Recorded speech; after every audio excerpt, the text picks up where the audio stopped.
17 after 8, Sydney's weather, 11 degrees on the coast at the moment, 11 also in the west. Sunny today, the sunshine's there already, which is nice. A top today of 18. Well, what are we? Day 34 of lockdown, another month to go at least.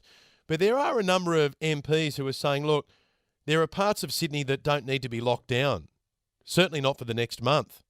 And two of the MPs who've spoken up are Jason Falinski and Dave Sharma. The majority of COVID cases are situated in the west and the southwest.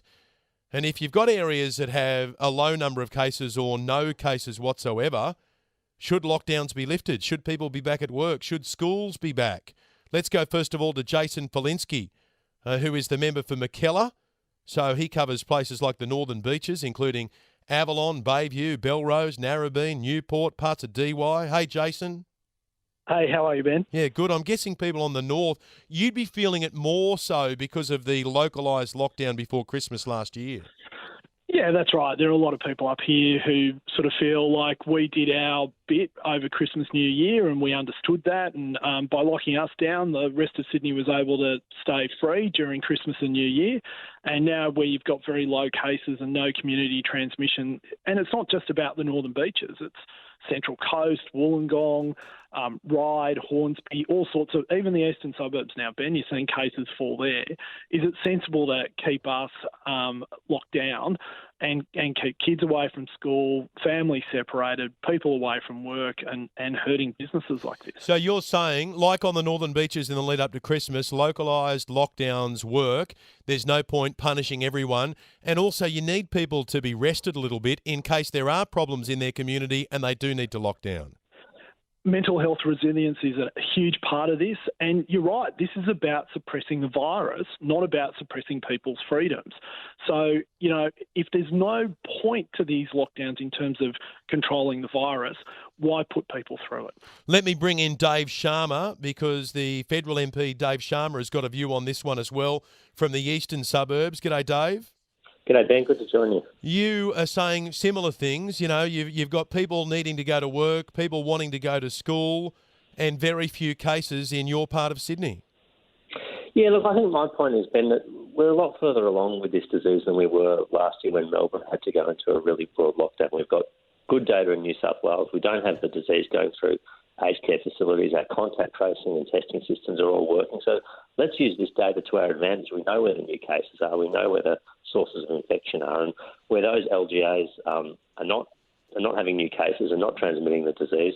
Let's let kids go back to school. Let's let tradies get back on job sites. Let's allow businesses to get back to work, because, you know, just as it did in Melbourne last year, this lockdown has a lot of damaging effects on businesses, on people's mental health, on schooling, any number of things. So we want to make sure that we're always seeing and looking for opportunities to gradate our response and open up quicker where we can. Oh, I think you've got to make these decisions based on numbers, on risk assessment, but you know that Absolutely. there will be another element to this with the East, Dave, in that there'll be people in the southwest and in the west who'll be thinking, hang on a moment, what, you're lifting restrictions in the East, even though that's where this thing started and they were not subjected to a localised lockdown. Yeah, look, and I'm not talking my own book here, Ben. I think the case numbers here are probably still a little too high in the east. I'm not an expert, but I think it's probably areas like Shell Harbour and the Blue Mountains and some of the other LGAs around Hornsby and Lane Cove, where there really hadn't been any cases for the last 14 days, where I think you could make the case that those areas need to get back to work. So I'm looking at this from a Sydney perspective, not necessarily from my own eastern suburbs perspective here. Yeah, let me go back to you, Jason. I suppose it would also encourage local areas to really put their heads down and make sure they keep those numbers under control, because if we knew that our freedoms were tied to those results, well, there'd be a real focus on making sure that we get the numbers down. Ben, that's absolutely right. We don't have a problem with the health orders. We've got a compliance problem. And, you know, Dave just mentioned a whole bunch of suburbs. In Mossman, there hasn't been a single person tested positive for COVID throughout this outbreak.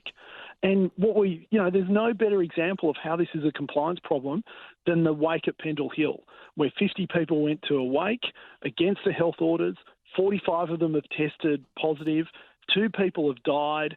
And what we saw in the eastern suburbs was when there's compliance, you see the curve drop. And the other thing I would say is it would be good to get data that's more granular. So at the moment, we've got a 30-day data. It'd be nice to see. We know that people become stop being infectious after 14 days. It'd be good to see what those numbers now are in the eastern suburbs and in other places in terms of cases that are still active after 2 weeks. All right, well, good on you guys for talking some common sense, and I know a lot of people are keen to get out of lockdown. I think everyone is. So we'll wait and watch what happens in the north and also the east. To both of you, thank you very much for coming on. Thanks, Ben. Thanks for having us. Jason Falinski and Dave Sharma. And if you have a look around the map, well, there are plenty of places that have 0 active cases. In the west, Orchard Hills, Glenmore Park and Blaxland. But obviously there is an emerging problem in the west that they need to take into account. In the north, you've got Balgowlah, Mossman, Manly, Cremorne, 0. In the northwest, Cherrybrook, Turramurra, Beecroft, Pennant Hills, 0. And then you've got other places, Shell Harbour, Katoomba, Blackheath, the Blue Mountains. Certainly a lot of people on the Central Coast saying, what about us? Why are we still locked up? And yes, there are cases. There have been cases. But do they need to have some kind of threshold to say, okay, well, after you hit a certain number of cases, then you do have a lockdown? Or is it the other way around where you say when you get it down to a certain point and you stay there for an amount of time, then you're out of lockdown?